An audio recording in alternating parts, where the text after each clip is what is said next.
संसद का शीतकालीन सत्र आज से शुरू हो गया और जैसी संभावना थी वैसा ही हुआ। संसद में विपक्ष ने जोरदार हंगामा किया। विपक्ष अपनी मांगों को लेकर पहले से ही पूरी तरह तैयार होकर आया था।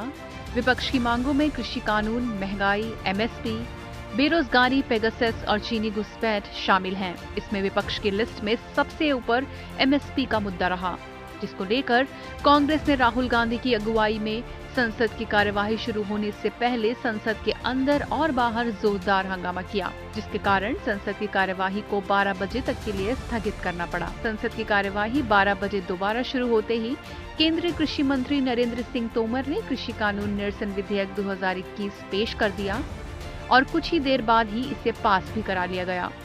वहीं विपक्ष के एक बार फिर हंगामे के चलते सदन की कार्यवाही दोपहर 2 बजे तक के लिए स्थगित कर दी गई। गौरतलब हो कि संसद की कार्यवाही शुरू होने से पहले ही प्रधानमंत्री मोदी ने इशारा कर दिया था कि संसद में विपक्ष हंगामा करने की रणनीति बना चुका है। मैं आशा करता हूं कि भविष्य में संसद को कैसा चलाया, कितना अच्छा कंट्रीब्यूशन किया, उस तराजू पे तोला जाए, न कि किसने कितना जोर लगा करके संसद के सत्र को रोक दिया। ये मानदंड नहीं हो सकता है। मानदंड ये होगा कि संसद में कितने घंटे काम हुआ, कितना सकारात्मक काम हुआ। वहीं प्रधानमंत्री मोदी ने विपक्ष से संसद की गरिमा बनाए रखने की भी अपील की थी, लेकिन इसका विपक्ष पर कोई असर पड़ता नहीं दिखा। सरकार हर विषय पर चर्चा करने के लिए तैयार है, खुली चर्चा करने के लिए तैयार है। सरकार हर सवाल का जवाब देने के लिए तैयार है और आजादी के अमृत महोत्सव में हम ये भी चाहेंगे कि संसद में सवाल भी हो, संसद में शांति भी हो। हम चाहते हैं संसद में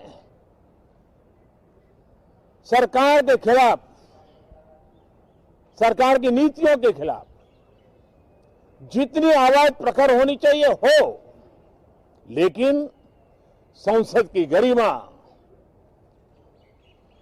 स्पीकर की गरिमा, चेयर की गरिमा, इन सब के विषय में हम वो आचरण करें जो आने वाले दिनों में देश की युवा पीढ़ी को काम आए।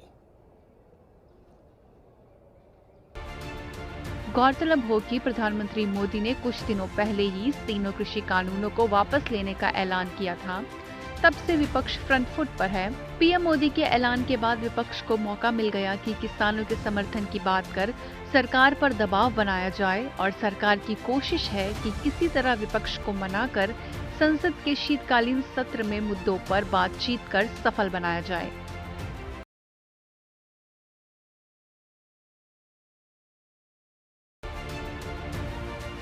आज से शुरू हुए संसद के शीतकालीन सत्र का तापमान कार्यवाही शुरू होते ही बढ़ गया। प्रधानमंत्री मोदी के ऐलान के बाद तीनों कृषि कानूनों की वापसी पर आज संसद की मुहर भी लग गई।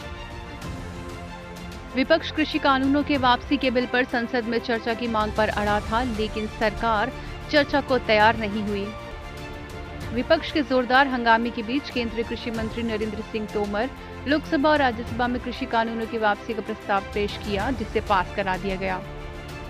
भले ही दोनों सदनों में कृषि कानून वापसी के बिल बिना चर्चा के पास हो गए, लेकिन कांग्रेस सरकार को घेरने का कोई भी मौका नहीं छोड़ना चाहती।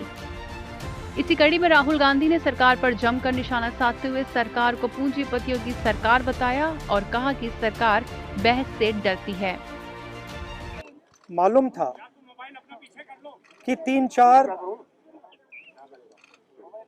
बड़े जो पूंजीपति हैं, उनकी शक्ति हिंदुस्तान के किसानों के सामने खड़ी नहीं हो सकती,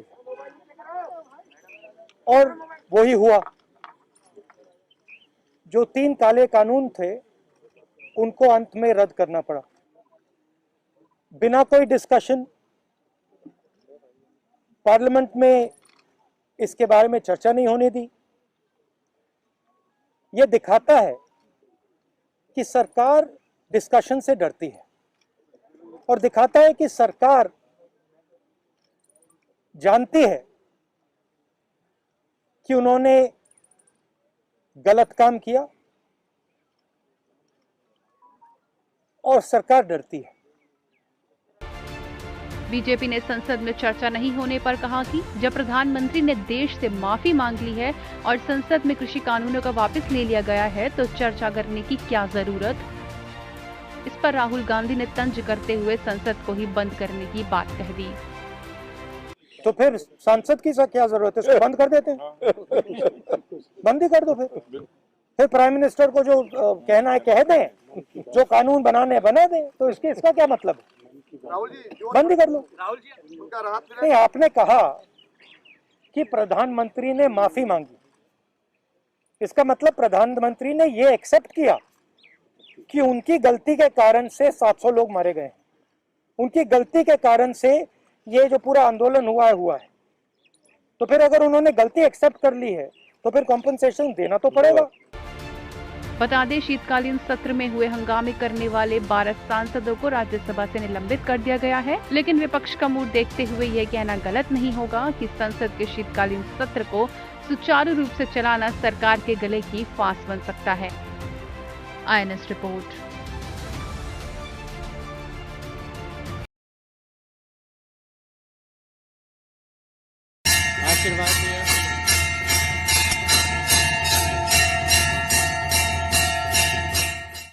जैसे जैसे उत्तर प्रदेश का विधानसभा चुनाव पास आता जा रहा है, वैसे वैसे राजनेता जनता को लुभाने का कोई मौका नहीं छोड़ रहे। यूपी चुनाव से पहले नेताओं के वादों की लिस्ट लंबी होती जा रही है। इसी कड़ी में सूबे के मुखिया योगी आदित्यनाथ आज कुशीनगर में श्रम विभाग द्वारा आयोजित सामूहिक विवाह समारोह में शामिल हुए। इस मौके पर 2503 जोड़ों ने अपने दाम्पत्य जीवन की शुरुआत की। कार्यक्रम में मुख्यमंत्री योगी आदित्यनाथ के साथ कैबिनेट मंत्री स्वामी प्रसाद मौर्य भी मौजूद रहे। मौका तो था सामूहिक विवाह समारोह का, लेकिन मंच सीएम से योगी आदित्यनाथ ने प्रदेश और देश की मोदी सरकार की उपलब्धियां बताना नहीं भूले। सीएम योगी ने देश में चल रहे वैक्सीनेशन अभियान को लेकर प्रधानमंत्री मोदी को धन्यवाद कहा और सभी से वैक्सीन लगवाने की अपील भी की। सबको वैक्सीन, फ्री में वैक्सीन, ये प्रधानमंत्री मोदी जी ने दिया है और भारत अब 125 करोड़ लोगों को अब तक वैक्सीन देने में सफल हुआ है और उत्तर प्रदेश आज 16 करोड़ लोगों को वैक्सीन दे चुका है। यानी यह टीका हम अब तक 16 करोड़ लोगों को उत्तर प्रदेश में दे चुके हैं। यह एक निरंतर किया जाने वाला प्रयास है। प्रदेश में श्रमिकों की भारी संख्या को देखते हुए सीएम योगी ने वादों की झड़ी लगा दी। सीएम योगी ने श्रमिकों को रोजगार देने के साथ साथ उनके बच्चों की शिक्षा के लिए आवासीय विद्यालय बनाने की भी घोषणा की। हम लोगों ने तय किया है, हर श्रमिक को, प्रवासी हो या निवासी हो, उसे 2 लाख रुपए की सामाजिक सुरक्षा की गारंटी देंगे। हर श्रमिक को 5 लाख रुपए की प्रतिवर्ष स्वास्थ्य बीमा का कवर देंगे। और यही नहीं, श्रमिक जैसे स्वामी प्रसाद जी कह रहे थे, आज वह यहां पर है, कल दूसरी जगह चला जाता है। बच्चे भी इसी प्रकार से घूमते रह जाते हैं, पढ़ाई नहीं कर पाते, योजनाओं का लाभ नहीं ले पाते। और इसलिए सरकार ने तय किया है, हम श्रमिकों के बच्चों के लिए आवासीय विद्यालय बनाएंगे, अत्याधुनिक सुविधाओं से युक्त आवासीय विद्यालय, और इन आवासीय विद्यालयों में इन श्रमिकों के बच्चों को उच्च शिक्षा प्रदान करेंगे और उन्हें भी देश के महत्वपूर्ण पदों पर जाने का भरपूर अवसर उपलब्ध करवाने का कार्य किया जाएगा। यूपी चुनाव से पहले हर नेता जनता को लुभाने के लिए बड़े बड़े वादे और दावे कर रहा है। अब देखना ये होगा कि प्रदेश की जनता 2022 में किसके सिर पर जीत का ताज पहनाती है।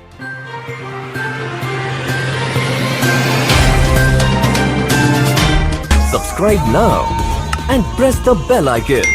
Never miss an update.